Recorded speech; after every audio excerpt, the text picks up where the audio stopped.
queer.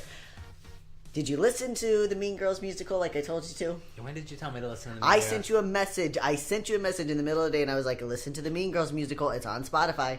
Did I say okay? I probably said okay, and I just never did. I think you actually ignored the message. But he ignores my messages. I do not ignore them. You ignore them. I open them with full intent to respond to them, and then sometimes I forget, and then like 3 days later, I'm like, oh, I never responded to Evan. I should probably do that. You should. You've seen the movie Mean Girls, right? Yes. Yes, that's what I was like, okay. So you should listen to the musical. It's very good. Do you like Mean Girls? Have you ever seen it? I love Mean Girls. I didn't know there was a musical. Okay, well, first of all, Tina Fey made it a musical. And you can listen to the musical on Spotify, and because you know the story of Mean Girls, it's easy to follow along, and it's amazing. Nice. That will be on my commute to work. Yes, everyone. Free plug for Mean Girls the musical. It's on Spotify. I'm your host, Evan Jones, plugging Mean Girls. And I am the incredibly unoriginal Paul Hobbs. Oh, good. Some truth.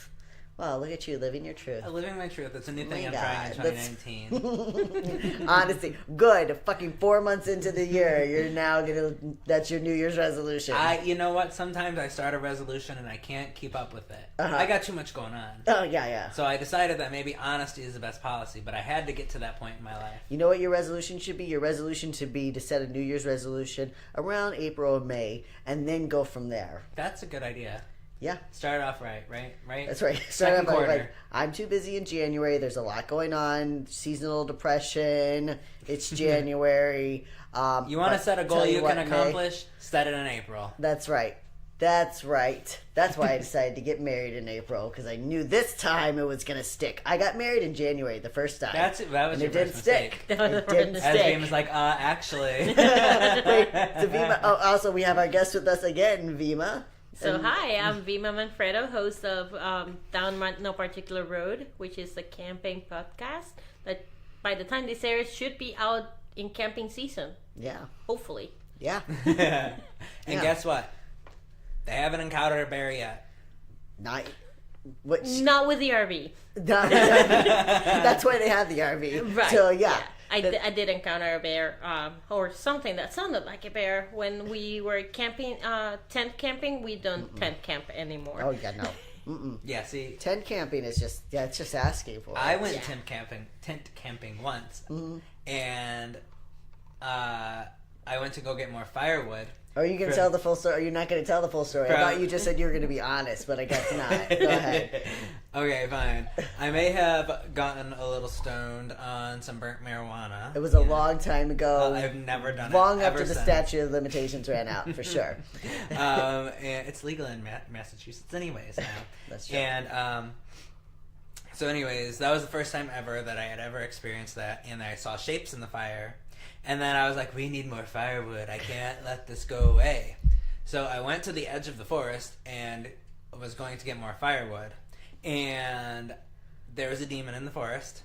Something made a terrifying, beastly noise. Couldn't have been a beast. No, it was definitely not an animal. It was definitely a demon. Yep. And I have never run so fast in my life. And our friend Katie was with us. And at that time, I don't know if she's still wearing her nails as like the daggers. Oh my god, yeah. And Katie went through this phase where like her nails were pointed. They were very long and they were very pointed. Not like just pointed. Deliberately, which was very sad because at that time she was also in the midst of her lesbian experience, and I don't know how that all went together. She was never a top. No. She was like, I'm kind of into this girl. I like her, and I'm looking at her nails, and I'm like, I don't know what are you doing?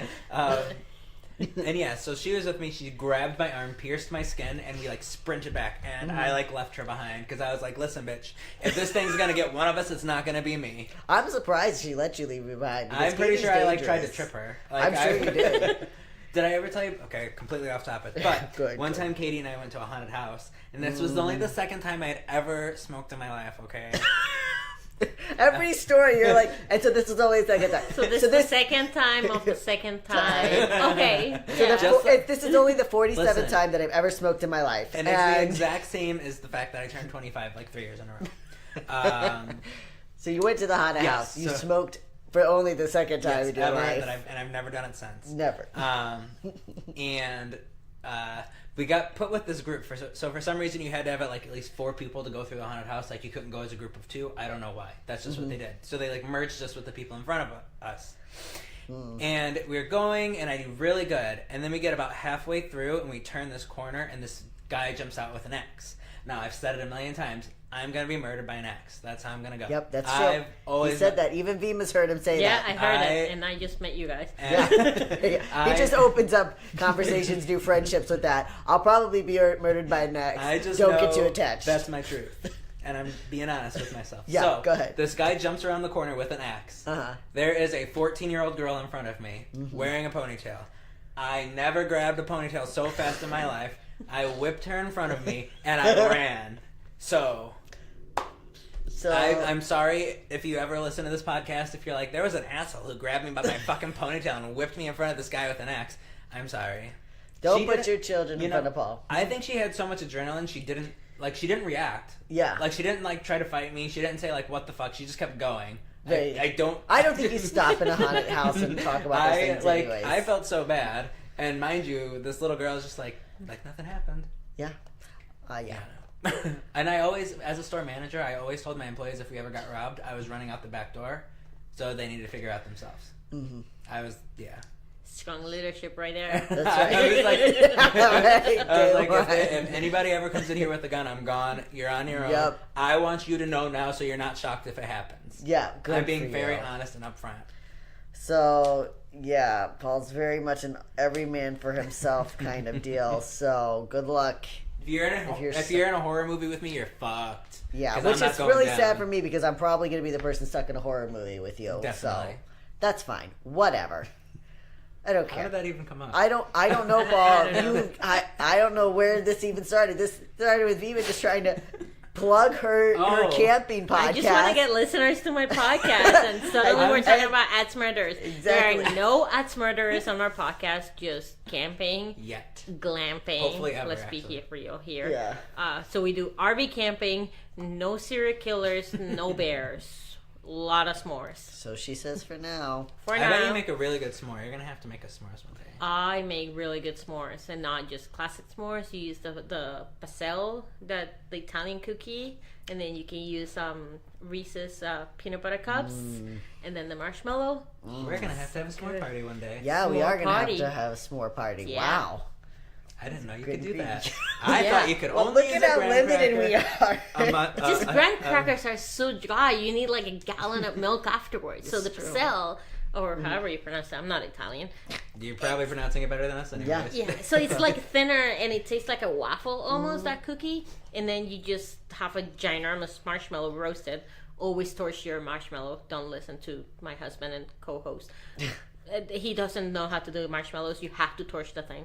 Okay. And then you put a peanut butter cup and then melt the peanut butter in it. I would have never in my life thought to do that. You know, I wouldn't have either. I never, if someone is like, how about you get creative with your s'mores? I'd be like, what is this nonsense you're talking about? Are you trying to burn it a little more on one side or burn a face into that marshmallow? What do you mean? Didn't think you were allowed to do that, break that s'more rule, but now you are. You're free, Christians.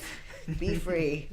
Oh my God, I'm breaking everything. I don't know what you're doing. Wow, you're the tech savvy. If you break down, then this whole podcast is shit. Did we read this part? We read that one. So anyway, so we are back this week with the second half of the story of the amazing, phenomenal Jose Julio Sarria. Sarria. Or Sarria, if you want to pronounce it more English tone. Go to the first part, and I explain the whole thing about Sarria versus Sarria. You're gonna be really go to the first part.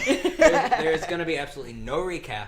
Exactly. You have to listen to the first bitches. one. We don't do recaps, so you have to listen to the first one. That's how we get our downloads. Yeah. So we're concluding. So when we left out, Jose Julio was he had just returned from war, fighting in World War II after sucking a guy off so that he could enlist in the military because he was too short. Really got to go back and listen to that first part. And then his boyfriend Paul was killed in a car crash, and Paul's asshole brother refused to leave Jose Julio the fortune that Paul had set aside for him. Because we mentioned very quickly that Paul was a baron, so he was a very wealthy guy, over here in America. So, we'll pick back up on the story. Who wants to go first? Paul. Struggling to recover from Paul, not Mai's death. Wow. Jose Julio enrolled for in school again. clarifying. You never know. You got to make things clear for people. Really, listeners are like, Paul's dead. Venus taking over. What happened? What's going on here? I only missed a couple of downloads. You never know. This time with Jose Julio enrolled in school again. This time with dreams of becoming a teacher. He really just wants to help people and do a job where you just get screwed over all the time. Anyways, unfortunately, that new dream would go out the window when Sarria was set up on solicitation charges. An officer he knew personally framed Jose Julio to make an example for the growing homosexual crowd. What a dick. Yeah. Right? Right. What the hell? This a guy big is just trying to be fucking veteran who decided to fight for a country that already shits on him for being a Latin American. And queer. And And queer. short. And queer. And short. Just throw out the short people under the bus. Jesus Christ. And then this officer personally sets him up, which Jose Julio would fight those charges, but it was completely set up and made up, and just to make him an example. And he's just a good guy trying to do good, you know. But that Literally, ruined he's his trying to be a career. Yeah, exactly. Yeah. Of course, he's a teacher, so you can't, if you have sex deviant, which is AKA your homosexual sex deviant charges, you can't be a teacher. You can't be around children. Are you kidding me? Not as a sex deviant. No. So charged with a huge fine and a federal record, Jose Julio quit school knowing he'd never be allowed to teach in one. In order to blow off steam, he and his sister Teresa hit up a local club called the Black Cat Bar. There they both were smitten with a waiter named Jimmy. Oh, that must have sucked. Yeah. The two took a bet to see who could seduce Jimmy first, and Jose Julio won. In fact, Jimmy and Jose Julio started dating, and this led to Jose Julio getting a job at the club.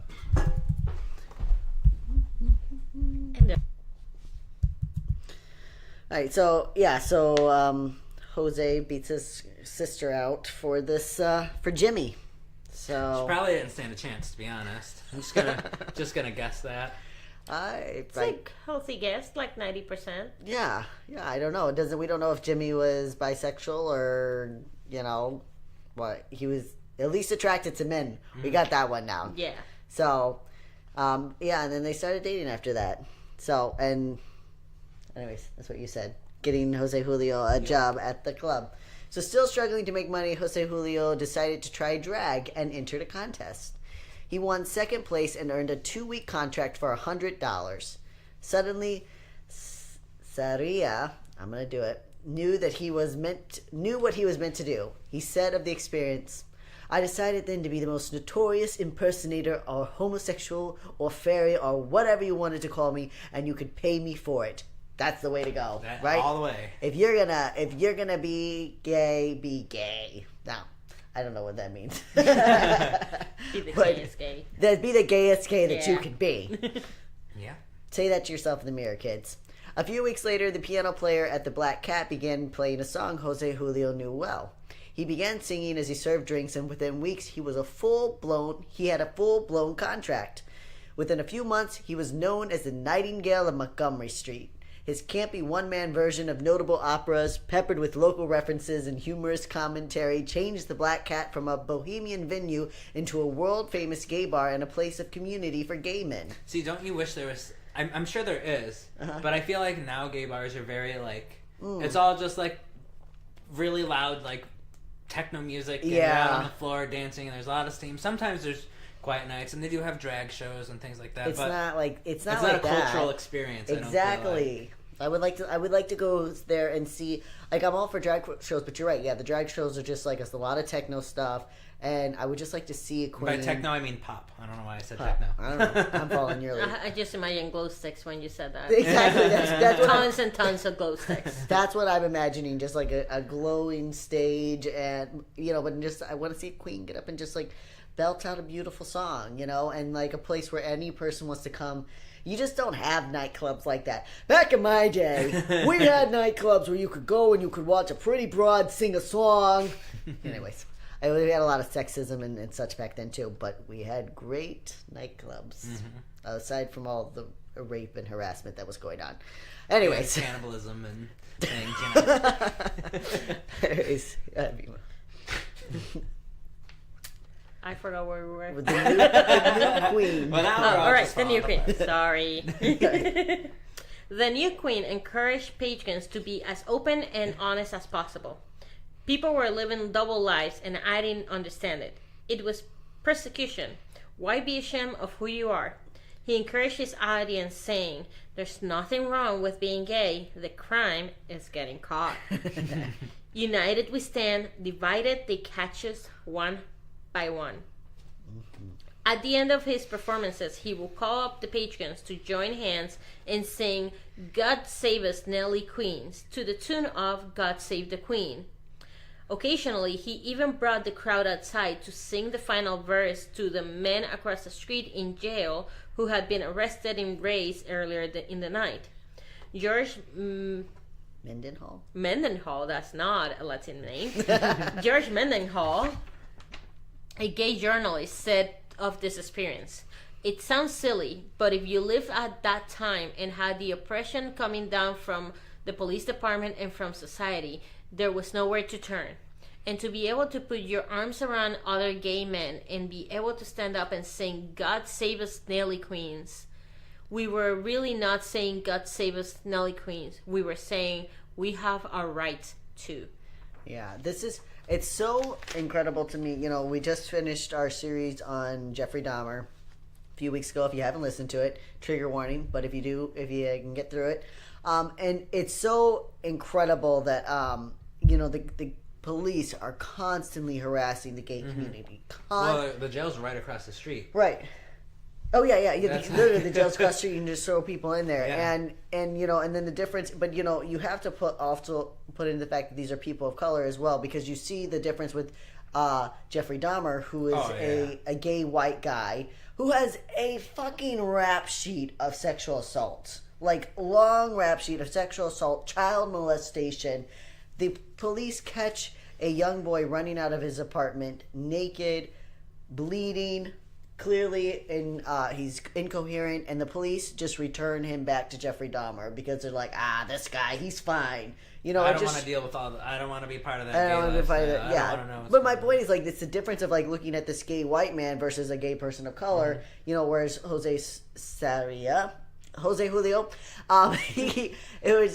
Julio has a person set him up to make an example of the homosexual community. You can't ignore the fact that the officer also chose a person of color to make an example of the homosexual community, and further conflating that these people are bringing all their crimes, their deviancy into our country. You know, it's part of the scapegoat of the country is going to shit. That means that is the weird guy that I don't understand's fault, and the weird guy that I don't understand is often the minority, the person of color, the person that has a sexual minority, or it doesn't fall into the box of that society thinks that needs to fall on.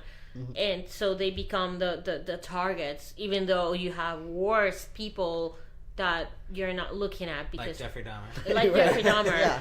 That because they look like you and you don't want to deal with that. And it's like, well, let's grab this brown man because he sounds funny and has an accent and he's he weird. doesn't drag and all these things. And it's like, well, he has a bigger heart than a lot of other people that you're letting go. Exactly. Yeah, you're letting this asshole Jeffrey Dahmer go. He raped 12 men in like 1 year, and the police didn't do a single thing about it. You know, but you're like, Jeffrey Dahmer could very easily pass for a straight guy. He's white. He's big. You know, he doesn't dress in drag, and you know, it's easy to you know, let that guy go. And even if you know, you can still pretend that you don't know, and you can just exactly. You he's know, just one of the good old American he's just a boys. girl. Yeah, It's easy to turn a blind eye when exactly. you don't your physical appearance doesn't seem menacing to the cultural norms. Yeah. So it's exactly. like when you have, and you see it still to this day, when people that look with the darker skin tone or with the different hair or with a different gender outfit or anything like that. They don't fall into a box, so it's like they're the bad people because they're not in my neat little box of security blanket. Yeah. Like, let go of your security blanket, people. That's true. And you know, if you target those people, you're probably going to get away with it easier than you are if you target Right, someone because else. they're minorities. Not everybody has their back. So Yeah. Hey Queertians, thanks for listening to today's episode of Your Queer Story. Audible is offering a free audiobook download with your free 30-day trial to give you the opportunity to check out their service. I love Audible. I have had my subscription for over 2 years, and it is worth every single penny. I listen to it all the time. I hate to read, but I love listening to things while I work. Audible gives me the opportunity to listen to the best-selling books while I'm at my computer or driving and makes the day fly by. And the best part is that Audible offers a wide variety of queer-friendly books as well. So you can listen to anything from The Queer History of the United States by Michael Bronsky to over 200 LGBTQ fantasy novels. To download your free audiobook today, go to audibletrial.com/queer. Again, that's audibletrial.com/queer for your free audiobook. So whether he realized it or not, Jose Julio was becoming a political activist. The longer he performed, the bolder he became in his criticism of police brutality, and the bolder those around him became as well. Jose Julio began to encourage his friends to stand up to the police in court rather than silently pay their fines in shame, that's basically like you want it to like just pay it off, don't have to go to court. You don't want anybody to know. Exactly, you don't want to be outed for your crime, for being gay. While going to court was certain to publicly out a person, it sent a message that queers weren't going to hide in the closet anymore. A message that directly conflicted with other organizations such as the Madison Society and Daughters of Bilitis. These secret societies, at the time, were founded and run mostly by white individuals. So we must wonder if Jose Julio's ethnicity and lifetime of experiencing discrimination is what gave him courage rather than intimidation. I believe that because if you live in a world that you are a minority and you are always on your feet, you always have your guard on, because the way that you look from a mile away, you could be discriminated against. That helps you build a stronger backbone to stand up to that and say, fuck this, I'm done. You can't hide. Like you can't hide. Even if you can hide maybe being queer or whatever, you still can't hide the color of your skin. You don't get an opportunity to just be. Right. Exactly. So I think because he probably experienced discrimination from the moment that he stepped to the United States. I don't remember if he was born here or not. From the moment that he was here, he probably experienced discrimination. He probably built a good immunity to deal with it. And a good set of skills that help him navigate through life in America in the 30s, 40s, and 50s, and even 60s. As a brown man that was also queer and it was also a drag and all these things, and he was outcasted from everyone, and I'm pretty sure he was probably outcasted by the Latino community as well. To an extent, it makes sense. Yeah, at least a portion. I want to think that I'm wrong, but I'm pretty sure I'm not. Because the Latino community is also very conservative, and it's also very you're a man, you do men things. You're a woman, you do woman things, and only you two can marry, and that's the end of things. So he's also fighting against that, against his own culture in that way. So he's fighting against his own culture. He's fighting against the culture of the United States because he's not part of it. So he's an outcast on every area of his life. So I'm pretty sure he had a backbone of steel and was able to stand up to a lot of things. It's a burden of those intersectional identities where you're facing things on all fronts. Yeah, exactly. I think, and this is something that's important. In our next episode, we cover Sylvia Rivera, and you see between these two people, and this is around the time that the gay rights movement starts to take off in the United States, and we see the whitewash in queer history because it was people of color for that very reason that moved us forward, because people like the Madison Society wanted us to quietly just be like, all right guys, we're gonna go into court, we're gonna kind of quietly overturn these laws, because they could still laws. live their life fine. Exactly, they could still hide. They did. The Daughters of Bilitis the same way. They both started as secret societies because they had the privilege of hiding, and so they were like, let's just not make too much of a fuss. That's why the Madison Society was so upset when the Stonewall riots happened, because they were like, that's not our thing. And that's why people of color were so important, because they had to face discrimination every day. They're like, no, fuck this. Let's get out there. We have to be heard. And that's when you see the change. When, the people of color in the queer community were like, no, we've had enough. We can't wait for you guys anymore. We don't have the privilege of waiting like you guys do anymore. Yeah, exactly. Go ahead, Paul. That's me. As tensions in the city mounted, the San Francisco, yeah. The San Francisco police preyed on the most sacred of queer holidays, Halloween, which is literally How dare you. gay Christmas. One favorite harassment technique employed especially on Halloween after midnight was to arrest drag queens under an old city ordinance that made it illegal for a man to dress in woman's clothing with an intent to deceive. Wow. Right? Okay. Jose Julio consulted with the lawyer and then countered this tactic by distributing labels to fellow drag queens, handmade in the shape of a black cat's head. That's branding right there. That is. The black cats. That read, "I am a boy." If confronted, the queen would simply display the tag to prove that there was no intent to deceive. Sarria's, did I say that right? Sarria's. We're not. Sarria's Oh. actions helped bring an end to Halloween police raids. Yeah, so that's great. Clever as fuck. That's super clever. It's like, Yeah. oh, you're trying to deceive me into thinking you're actually- a woman. No, it says right here, I'm a boy, so If you can't read leave me this, the not fuck my alone. problem. Yeah. It's like, oh, two can play at this game, motherfucker. Yeah, pretty much. All right. During this time. Yeah. During this time, around 1960 to 1961, Sarria also teamed up with Guy Straight, That's his name. Guy Very Straight. white name. very white name, to form the League for Civil Education, LCE. The LCE ran educational programs on topic of homosexuality and provided support for men being ostracized for being gay and for those caught in police raids. After a few years later, Jose Julio split with the League to co-found the Society for Individual Rights, SIR, in 1964. The purpose of the group was to focus on the street-level organizing. He also co-founded the Tavern Guild, an association of gay bar and restaurant owners who agreed to donate money to gay concerns. And when the prominent citizens of San Francisco told Jose Julio that organizing gays into voting bloc was impossible, he responded by saying, "Watch me, Yeah. bitch." That's right. I want to think that he said that. I 100% agree believe with that. Yeah, this was very important because now he's turning them into voting bloc, and now it's like he's saying our voices can be heard, which people didn't think before. Then they're like, our voices don't matter. Why does? Yeah, they're all spread all over, and they didn't think to just say, "Hey, what if we all come together?" Yeah, like what we can do this. We can, and this all starts with him telling people you got to be public. That's why you have to be public, because others around you need to know. They need to know that their neighbors are gay, or transgender, or or bisexual.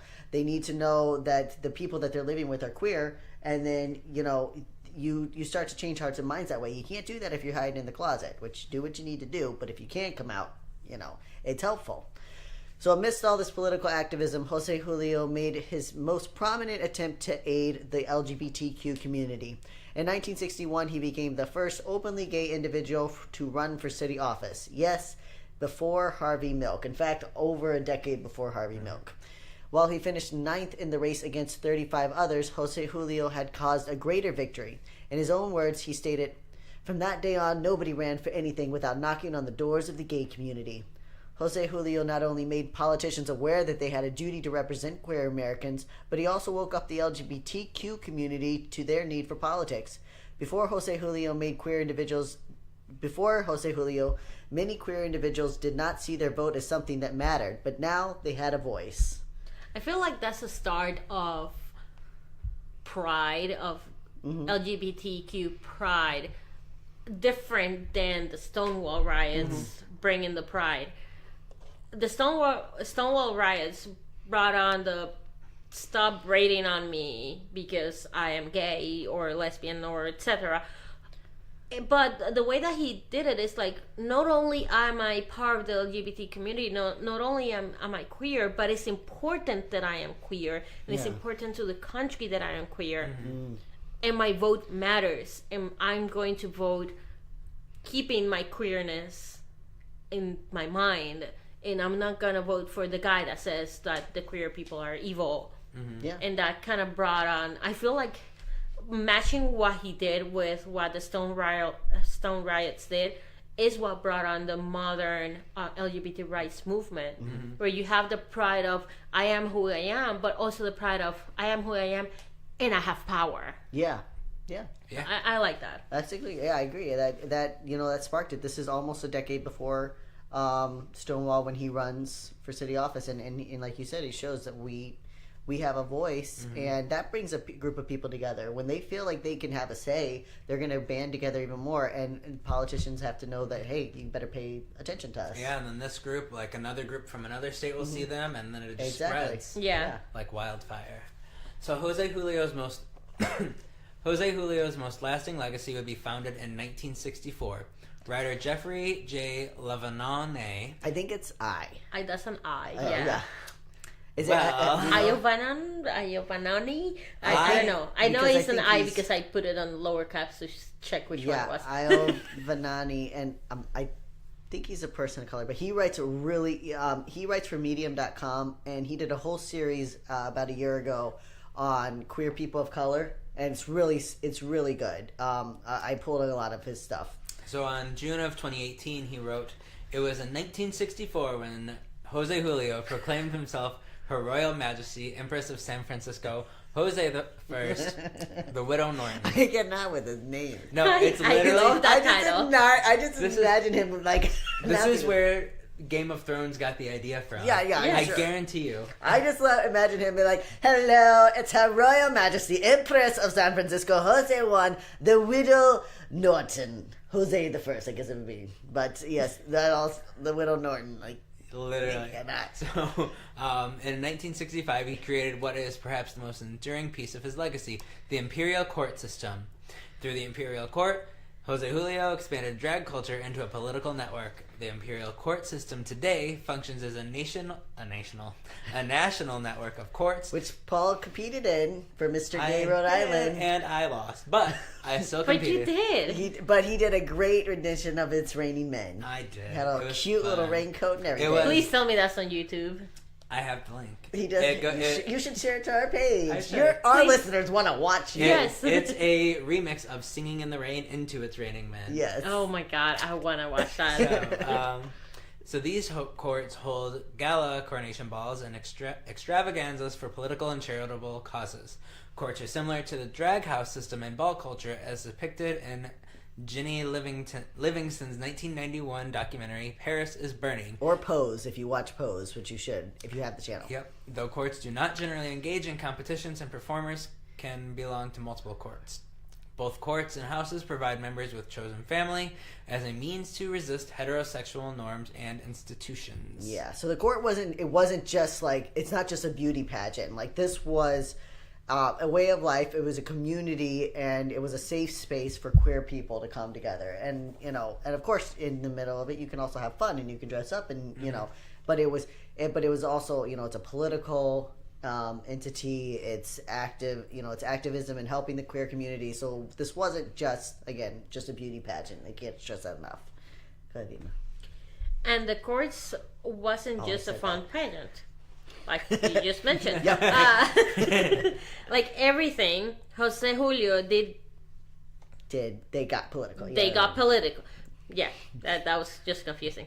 And they endorsed Harvey Milk in his 1977 successful campaign run for city supervisor. Throughout the years, the court aided in various causes and grew to expand over the entire United States. The drag queens traveled across the country putting on shows, and Jose and few of the queens appeared into 2 movies, Tu Wong Fu and Thanks for Everything, Julie. You ever seen any of those? That's the same movie.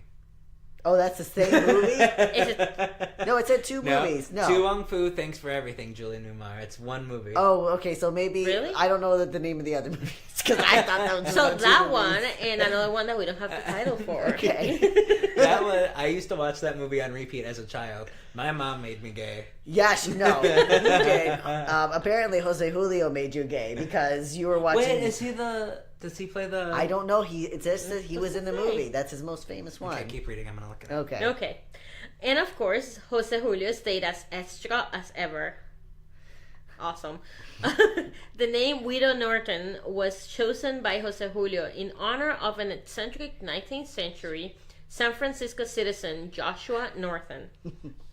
And every year, Jose Julio will don an all-black gown and organize a parade to lay flowers on Norton's grave in Colma, California. Same diff. Eventually, he purchased a plot next to Norton and is buried there today. That's my favorite and most extra thing about Jose Julio is This every tiny year husband. he's fucking dressed in all black down to the gloves, showing up at this guy's grave, and he's got a whole parade of people that he's rounded up to do this, and they're laying flowers on this person's grave, and then he buys the plot next to Joshua Norton to be buried there next to him. And he doesn't even know the guy. The guy was 100 years before him. He didn't want to be buried next to his widower? Paul, I guess. It had been too many decades, I think, Yeah. at that Look point. what he used his name as for, though, on IMDb. Widow Norton. The Widow Norton. That's what Widow he called Norton. That's himself. what he used Yep. his name as. That's who he Absolutely. was. But the original Norton, wasn't he also very eccentric Yeah. that he called himself like the Emperor of the United States or something like that? Yeah, which is where Jose Julio got it. Which I think in the future we'll probably do like a mini episode on Joshua Norton, or like combine it with like eccentric characters we don't know a lot about. But yeah, he was, and so he was more of an inspiration to Jose Julio. But yeah, that's good. Sadly, Jose Julio, did not have another lover to be buried with. Jose Julio's longtime partner, Jimmy Moore, struggled desperately with alcoholism. Unable to see a way out, Jimmy took his own life. Jose Julio said of his partner's death, "And so that ended my big romance, the great love of my life. It carried on for 9 years." But he found solace in the family of the imperial court. Jose Julio would rule over the court for 43 years until his resignation in 2007. He was known affectionately in the court as Mama Jose. I love that name, Mama Jose. Mama Jose. I just love it. He was honored in 2005 with the San Francisco LGBT Pride Celebration Committee's Lifetime Achievement Grand Marshal. That's a long ass name for let's wrap it up, people. I had to take a breath in the middle. So you have that title, and then you have to say, and it's awarded to the Great Empress. And who's the person that has to get on? All right, you're right. The Great Empress, the Widow Norton, Jose the First. That's time people are packing up and leaving. Like, let me know. So on May 25th, 2006, Sarria's lifetime of activism was commemorated when the city of San Francisco renamed a section of 16th Street in the Castro to Jose Sarria Court. A plaque outlining his accomplishments is embedded in the sidewalk. It's a lot easier to type that name. I bet. The Harvey Milk Memorial branch of the San Francisco Public Library, which is located at 1... Jose Sarria Court. Why didn't we have Bima read That's this? what you have me here. Yeah. In 2009, the California State Assembly honored Sarria. during an official celebration of LGBT Pride Month on June 21st. Oh, wow, we made it through. Go ahead. On August 19, 2013, Jose Julio Sarria passed away from cancer at his home in Los Ranchos in Albuquerque. Albuquerque. That's too white American for me. Sarria's Albuquerque. Sarria's imperial drag themed funeral was Of held course. on September 6, 2013 at Grace Cathedral of San Francisco with the Right Reverend Mark Handley Andrews, Bishop of... We should have flip-flopped. Yeah, we Yeah. should switch this. It's true. This is how I struggle with white American people. Bishop of the Episcopal Diocese of California, presiding some 1,000 mourners attended the service. Various local and state elected officials participated, including California State Senator Mark Lino, former San Francisco Mayor Art Agnos, San Francisco Treasurer Jose Cisneros, and members of the San Francisco Board of Supervisors. Leaders of the Imperial Court System and the Sisters of Perpetual Indulgence attended in full regalia with the mourning dress for the court dedicated by Sarria in advance. Dictated by him. So he, before he died, he's like, bitches, this is how you're dressing for my funeral. Yeah. Other dignitaries at the funeral included Stuart Milk, the nephew of politician Harvey Milk, and head of the Harvey Milk Foundation. So yeah, he was very loved and by people, everyone in San Francisco. He made a huge impact on the state and especially that community there. And he went out just as extra as he had been his entire life, which was beautiful. I hope to know that many people by I the know, time right? I die, to have as many To as have he a had. full regalia gag. Jesus. Like, Yeah. I hope to at least have met that many people and like had conversations with them because I don't really meet a lot of people. That's going to be me and David at your funeral. Pretty much. Maybe Sam if she's feeling up to it. She's like, oh God, I don't know. Yeah. So the impact he made, the biggest things, him running for office in 1961, and he knew he didn't have a chance. And honestly, for someone who didn't have a chance, he still did pretty 9 well. out of 35. That's Yeah. pretty Yeah, fucking and good. he was queer, he was gay, he was a drag, and he was brown, and he came out ninth. Holy crap! In Yeah. the 60s. In Holy fucking crap. 1961, beginning of the 60s. Yeah, That's not even the incredible. cool part of the 60s, the weird part of the 60s. Yeah. And it's brave. Yeah. Oh my God, incredibly I'm brave. sure he got so many death threats. I'm sure so many people harassed him. So much. And he just was like, you know what? I don't give a fuck. Yeah. And I'm just gonna be me and be proud and be queer and have a voice and vote. Yeah. So all of you of voting age, go and vote because other people fought for that. Exactly. Yeah. Go vote. This young mentality of I don't need a vote. It doesn't matter. The person that I wanted isn't going in office, so I guess I'll just fuck the rest of us. I don't want to point out the Bernie or bust people, but I'm just saying, thanks a lot. No, it's not their fault, but I'm just like this whole mentality of the person I wanted didn't get in office, so who fucking cares who's in office? Obviously it matters who's in office, Hey. okay?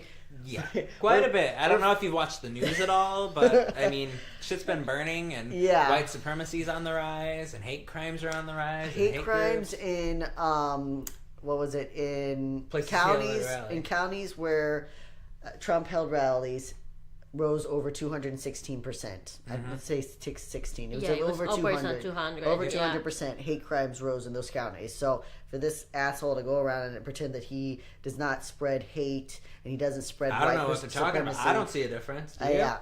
All right, it wasn't on his polls. Fake news. Fake news. Yeah. So vote. Like Vima said, people fought hard for this. They put their lives on the line for us to be able to And vote. died. They died. Yes. Yeah. And don't only vote on like the president votes. Vote on your commissioners, on your school districts, on all of the local elections, because those are the ones that dictate the place where you live. I've Yeah. actually decided that I'm going to run for school board. Oh, you are. The ward I'm in isn't open until 2022. Okay. 2022, yeah. I looked into it, but yeah. Oh, Awesome. So I got a few years to prepare. Good. That's Good. good. Yeah. And again, this election was a local election. Same was Harvey Milk's election. It was a city supervisor position. But those little elections, quote unquote, paved the way for people behind them to be able to take larger seats and to go on. And maybe one day we'll have a queer president. Who knows? Maybe one day we'll have another person of color in the office. Who knows at this rate? Could just be old white men again. Could be. There's a lot of them still running for. Whatever. I'm not going to get into that. Anyways, the point is, vote, kids. It matters on all levels, and know your queer streak. Yeah, so stay queer. Don't get a lobotomy. We love you, our succulent sappist. And our allied hookers. Make sure you Goodbye. read your Bible. Read your Bible, you sodomites. And Okay. homocrats. Goodbye. Bye. Bye.